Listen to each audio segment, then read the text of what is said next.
All right, let's talk about this constitutional review we are supposed to be getting starting at least around about mid of this year.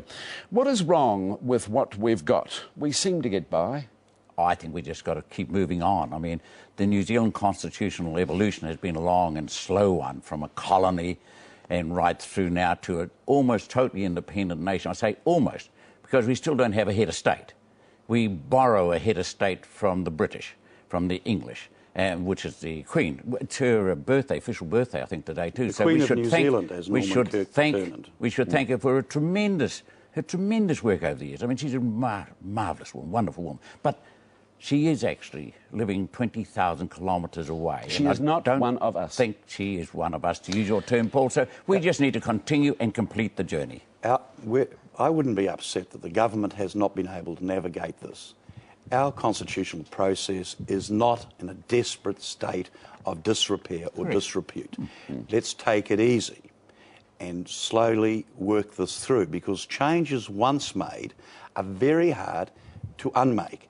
And what I have take issue with some of my friends over the last decade is that's because a radio host doesn't like our flag, or somebody editor wants to run a campaign, we do things that seem small but end up with consequences.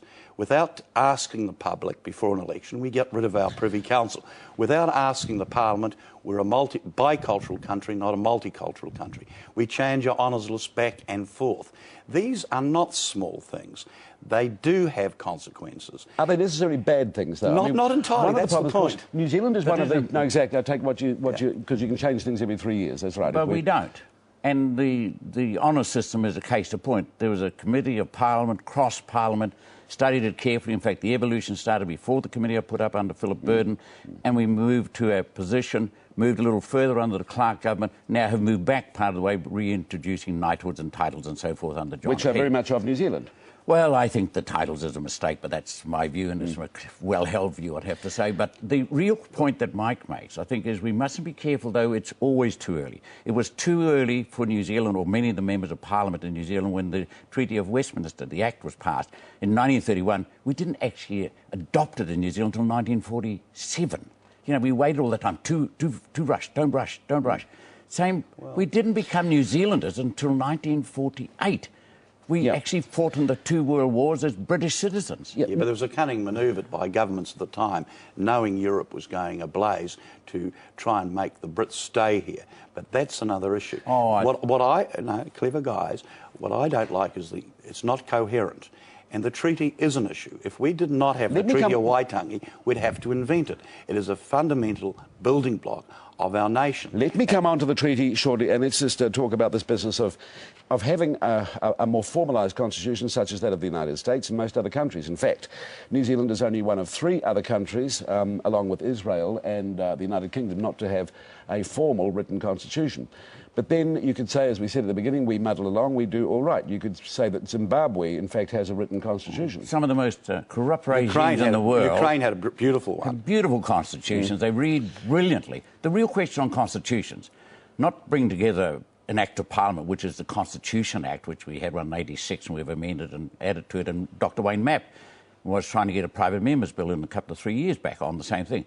The question is whether it's entrenched law to be interpreted by the superior court in the country as the US. So what happens there is we're seeing now that the US spends half its time, or the presidents do, determining who they put on the court, right? Because that person lasts 20 or 30 years beyond the president, and that distorts it all. I think it's about a coherent process we ought to start. It may take a decade that covers all these things over a longer period of time, beyond the passions of one parliament or an electoral cycle, to have a coherent move over maybe a decade. It doesn't matter if it's 10 years or 12 years.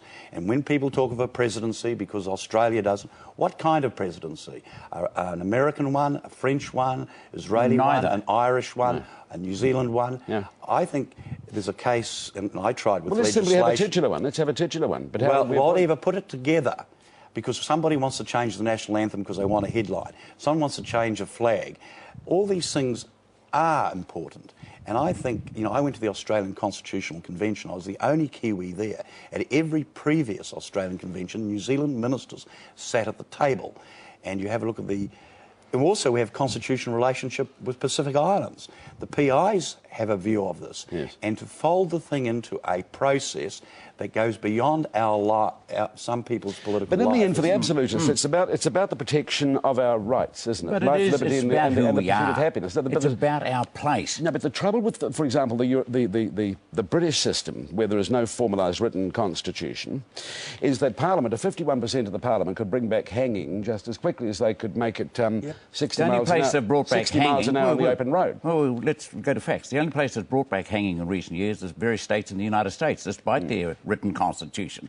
I mean, that's where it's happened. It's not happening in Britain, and it won't happen in Britain. We mustn't take this as sort of never do anything, which Mike, I'm sure, is not arguing for. No. But, I mean, and neither calmly. should we believe that there's nothing to be done because and just draw strength and comfort and confidence from what we've done. We've moved a long way. Look, a few years back, we'd have sung God Save the Queen last night at the New Zealand national anthem before we played the Irish in the rugby test. We now comfortably sing the New Zealand national anthem in 2 languages. Very comfortably. Very New Zealand. Yes. We're happy. And there are those who oppose Norman Kirk making the Queen of England the Queen of New Zealand. I accept that proposition. Democracy, a vote determines who the government is. A constitution eventually determines the powers and limits of that government. And I never believed this 20 years ago. I now fundamentally believe we need to move in this process.